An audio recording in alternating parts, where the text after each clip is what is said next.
تو میرے عزیز اہل ملت، یہ ٹکنے سے نیچے پجامہ لگانے کا یہ عام رواج چل چکا ہے کہ جس سے ہمارے ایمان اور ہمارے اعمال بھی بالکل اجڑ رہے ہیں، سیاہ ہو رہے ہیں۔ ہم نیکی بھی کر رہے ہیں، نماز بھی پڑھ رہے ہیں، حج کا طواف بھی، کعبہ تک کا طواف بھی کر رہے ہیں، لیکن میرے بھائیوں اگر ہمارا پجامہ ٹکنے سے نیچے ہے تو میرے عزیزوں بتاؤ ہم پر رحمت کیسے اترے گی جب کہ ہم اپنے کو لعنت پہ ڈالیں گے۔ تو آپ اور ہم یہ توبہ کریں کہ ہم جو ہے نفس کی مان کر اور حضور اکرم کا قول کو انکار کر کے پجامہ ٹکنے سے نیچے نہیں کریں۔ اگر کوئی ٹکنے سے پجامہ نیچے کرتا ہے میرے بھائیوں عزیزوں، اللہ تبارک و تعالیٰ سخت ناراض ہوتے ہیں۔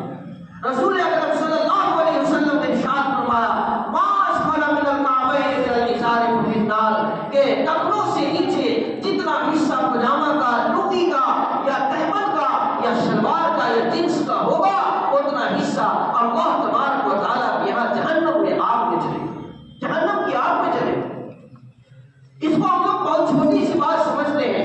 لیکن یہ عام ہمارے نوجوانوں میں اور ہم میں یہ چیز پھیلتی جا رہی ہے۔ میرے بھائی ہم اللہ کے ہم کیا لے کے جائیں؟ ہم اللہ کے ہاں اپنے رسول کی اطاعت لے کے جائیں گے کہ جس رسول کے نام پر ہم جی رہے ہیں، جس رسول کے نام پر، جس رسول کی شان پر اور ان کی عظمت و عقیدت کے جو ہے جہاد پوری دنیا کے اندر جو ان کی بے مثال روشنی ہے اس روشنی میں ہم جی رہے ہیں، اور پھر ہم اپنے رسول کی اطاعت نہ کریں، ان کی نافرمانی کریں، تو بھلا بتائیے کہ ہماری حضور سفارش کیسے کریں؟ تو آج یہ عہد کریں کہ ہر کوئی اپنے ٹکنے سے پجامہ کو اوپر رکھیں گے، جنس کو اوپر رکھیں گے اور اللہ کی نظر میں ذلیل ہونے سے بچیں گے۔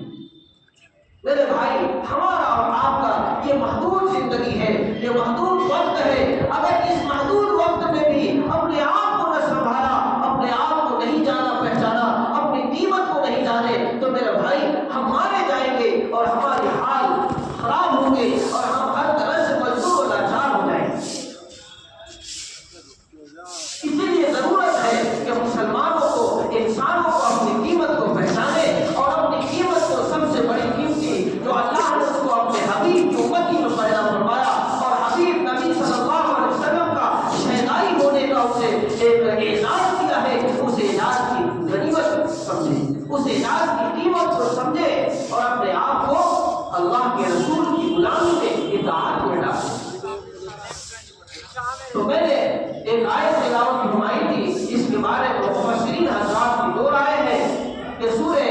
یہ دخان کی آیتیں ہیں کہ جس میں اللہ تعالیٰ فرماتے ہیں قسم ہے اس وضاحت والی کتاب کی، یقیناً ہم نے اسے اس مبارک رات میں اتارا ہے اور ہم ہی ڈرانے والے ہیں، اور اس رات میں ایک مضبوط کام کا فیصلہ کیا جاتا ہے۔ تو یہ لیلۃ القدر کی رات بھی ہو سکتی ہے اور شب برات کی رات بھی ہو سکتی ہے۔ بہرحال دو کام ضروری ہیں، ایک یہ کہ اس رات میں اخلاص کے ساتھ جائیں، کسی طرح کی واہیات میں فضول وقت برباد کرنے میں نہ لگے، اخلاص یعنی اللہ کو حاجی ناظر سمجھتے ہو اسی کے لیے۔ نمبر دو، کل قبرستان کو سبھی لوگ مل کر صاف ستھرا کر دیں، کیونکہ قبرستان میں جو ہے ہمیشہ جانے کا حکم ہے، صرف سال بھر میں ایک دن کے لیے نہیں ہے کہ شب براتی کو جائے۔ شب برات کو صرف آپ صلی اللہ علیہ وسلم نے پوری عمر شریف میں ایک مرتبہ گئے،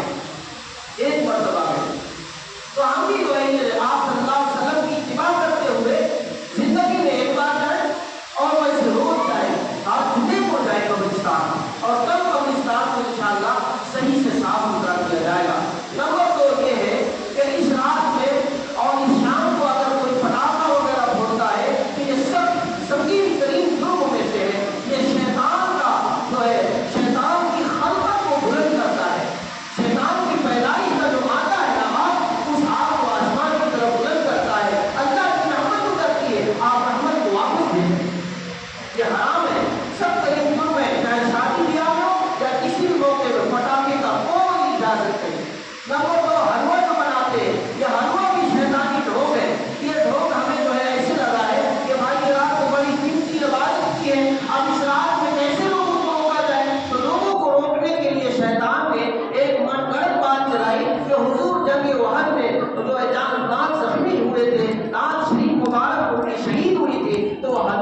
معصور مجبور ہو جاتے ہیں، ان کے اندر جو ہے سستی چڑھ جاتی ہے۔ اسی لیے شیطان نے یہ حلوہ استعمال کیا کہ حلوہ خوب کھلا کر کے اور ان کو جو ہے عبادت سے روکا جائے، محروم کیا جائے۔ تو میرے عزیزوں، 1 گھنٹہ ہی عبادت کریں لیکن اخلاص سے کریں، دیکھنے دکھانے کے لیے نہیں اور منہ ہلکا کرنے کے لیے نہیں۔ اسی طریقے سے اپنے آپ کو وقت ضائع نہ کریں اور آج اسی رات سے سچی توبہ کریں، اللہ کی بارگاہ میں رمضان المبارک آنے والا اس کی تیاری میں لگے، اپنے آپ کو بربادی میں نہ جانے دیں۔ اللہ تعالیٰ ہم سب کو کہنے سننے سے زیادہ عمل کی توفیق عطا فرمائے۔ سنت